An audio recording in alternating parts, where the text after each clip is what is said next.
Riley County. I'd like to welcome you to today's forum. Our candidate forum this afternoon features candidates for USD 383 School Board and the Manhattan City Commission. It is co-sponsored by the local chapter of the American Association of Retired Persons, the local chapter of the American Association of University Women, the Manhattan Area Retired Educators Association, and the Manhattan Area Chamber of Commerce. We appreciate their sponsorship and support and would encourage you to thank them as well when you see one of their members. The League would also like to thank Manhattan Broadcasting and in particular News Talk 1350 KMAN for their live broadcast of this afternoon's forum. The forum will be conducted in two parts and will be conducted according to the League's regular guidelines. In order to end the forum on time, we will follow a schedule for each segment of the forum. This schedule was provided to the candidates in advance. Each segment begins with 2 questions from a representative from News Talk 1350 KMAN. Then there will be time for questions from the audience that have been submitted in writing on cards. If you need a card, please hold up your hand and one will be provided to you. Once written, please pass the card to the end of the row so it can be collected and eventually passed up front here to the moderator. Finally, each candidate will have 3 minutes to make a closing statement. We have 2 timekeepers. They're here in the front row, and they'll let the candidates know how much time remains for their answers to the questions and their closing statements. There will be a 10-minute break between the first and second segments. We would ask that the audience please hold its applause until the end of the first segment, which will allow us to stay on schedule and also allow greater opportunity for the audience to ask questions.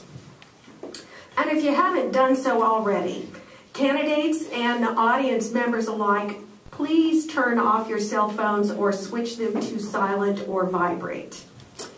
Before we move into the forum, and as a reminder, I'd like to emphasize that the League is a nonpartisan organization that neither supports nor opposes candidates for political office.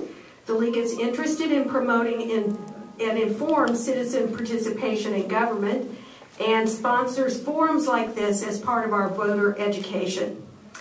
The League's forums deal with and are limited to policy issues. Therefore, we ask the audience to direct their questions and the candidates to direct their responses to the issues and not to get into personalities or personal attacks. Our forum today will begin with candidates for USD 383 School Board. The first segment will conclude at approximately 2:45 p.m. The segment for candidates for Manhattan City Commission will begin at approximately 2:55 p.m. and will conclude no later than 4 p.m. And now, it gives me great pleasure to introduce our moderator for today's forum, League of Women Voters Board member and current chair of the Voter Service Committee, Debbie Nuss. Thank you, Karen. I want to start by just reminding the audience here today and the voters that there are 4 seats up for election on the USD 383 School Board, and we have 6 candidates with us today.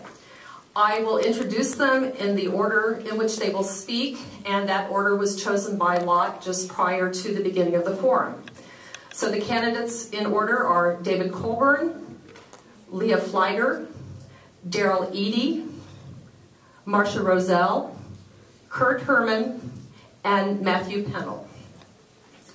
So I want to thank all of them for being here with us today. And as a reminder, we're taking questions from the audience, so if you have questions, please pass them to the end of the row. As time allows, we'll probably have time for 4 questions, but perhaps more depending on how long it takes the candidates to respond to the questions. And again, as a reminder, please hold your applause until the end of the actual segment of the forum. Our media representative today is Kathy Dawes from News Talk 1350 KMAN. She will ask 2 questions. And Kathy, I'd like to invite you to start. And Mr. Colburn, you will answer the first question. There's a strong correlation between school funding and student achievement, and of course we're all very well aware of how much the state continues to cut back in that regard. Which is more important to you, high student achievement or low local taxes, and why? It is definitely a balancing act. I mean, we all of the candidates here, we all live in this town, and I believe most of us are homeowners, so we pay property taxes, and we're well aware that the decisions that the board makes impact everyone, and of course many folks are on a fixed income, and so property taxes obviously do affect some folks more than others, and so the board does have to be aware of that issue when it's considering funding in the mill levy.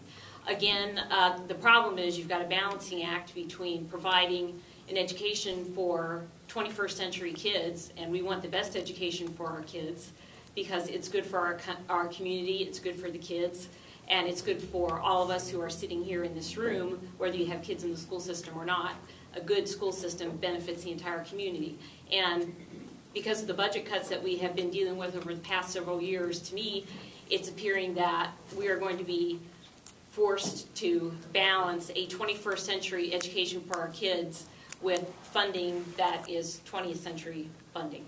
So it's definitely a balance that you have to strike as a board member between educating our children in a proper and rigorous manner, but also watching the impact on the taxpayer. Thank you, Mr. Eady. Ms. Roselle. For me, it's an easy answer. I think student achievement is more important than our tax dollars being raised or lowered, in the sense of none of us want to pay taxes. All of us would like to see the tax money that is paid used better. And so, but I do believe that student achievement is not a place that we can take shortcuts. It's not a place that we won't see long-term consequences if we don't put the money into our schools. Now, can we build a better budget? Absolutely. We can make that money stretched better and achieve more, although we already ask our teachers to do a lot. But I am not willing to sacrifice education. Thank you, Ms. Roselle. Mr. Herman, question will start with Ms. Fleiter. How do you feel co-curricular programs like music, sports, and debate should fit within the curriculum of the junior high, senior high school? Well, what would you do about funding too? They're absolutely very important. We all know that, for instance, it's been shown that music proficiency also helps students with math proficiency.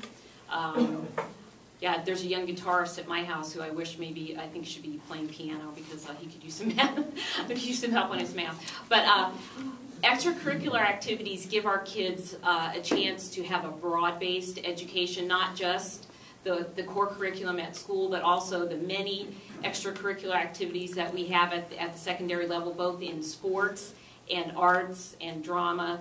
And so, you know, those make all of our kids well-rounded kids, and they all have something to choose from. We're very lucky in this district.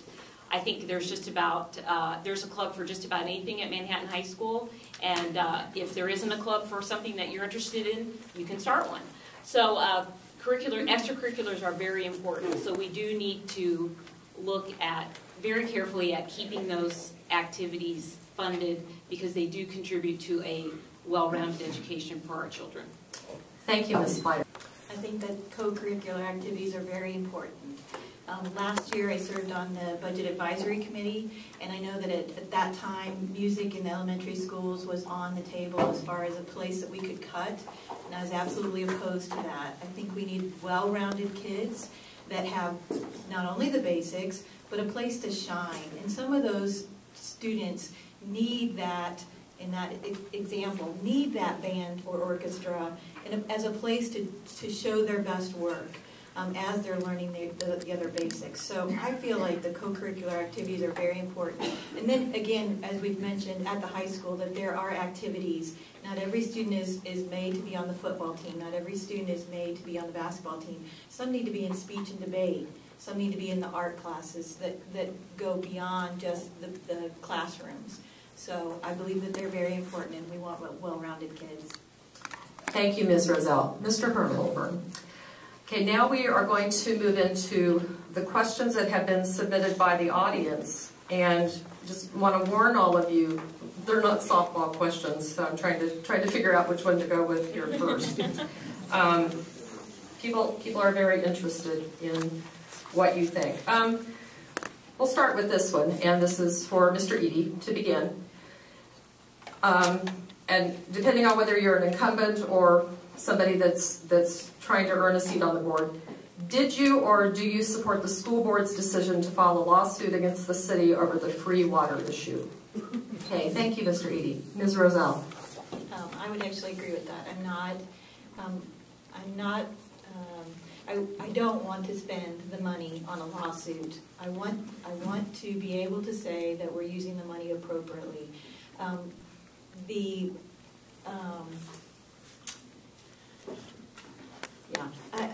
just don't understand how we can fight each other on these things. We need to come together on it and not waste that time or dollar.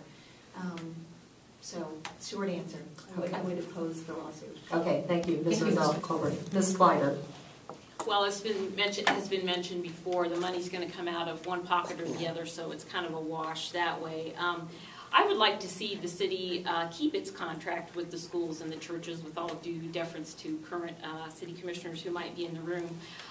Those of you who've lived here for a while might remember that several years ago, when the board had to close Bluemont Elementary School due to declining enrollment, there was a hope that perhaps they'd be able to sell the building to make up for the budget deficit. And then it was found by the city that Bluemont sits on a public square that's owned by the city. So the school district owned the building, the city owned the land, and the city said, sorry, can't sell you the land, you can't sell the building. Now, here we go, about several years later, we have another contract, long-standing contract, and they choose not to honor that contract. So I was somewhat upset about that. I do think that the city could have communicated better with the schools and the churches. I know consternation has been expressed about sort of a letter arriving in the middle of the night, you know, with not much notice or much signature.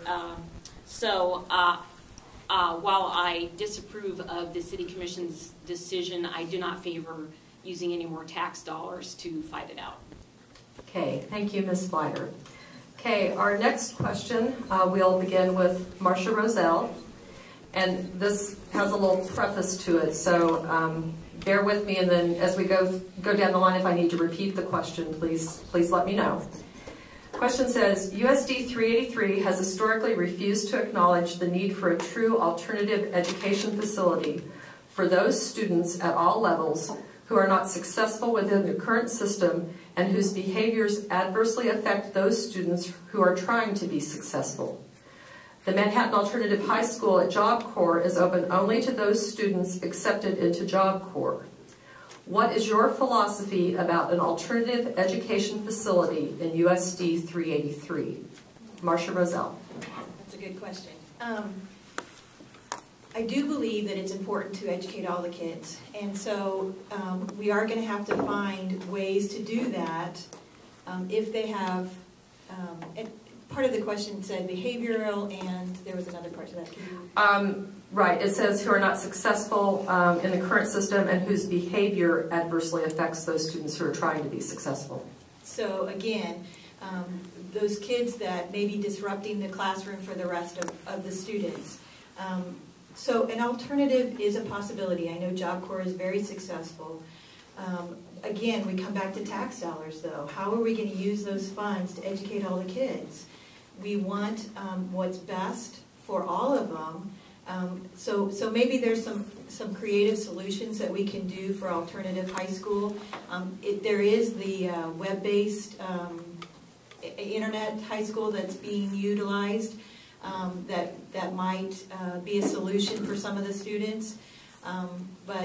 So I'm very open to finding another way to make it possible, but yet we still need to do.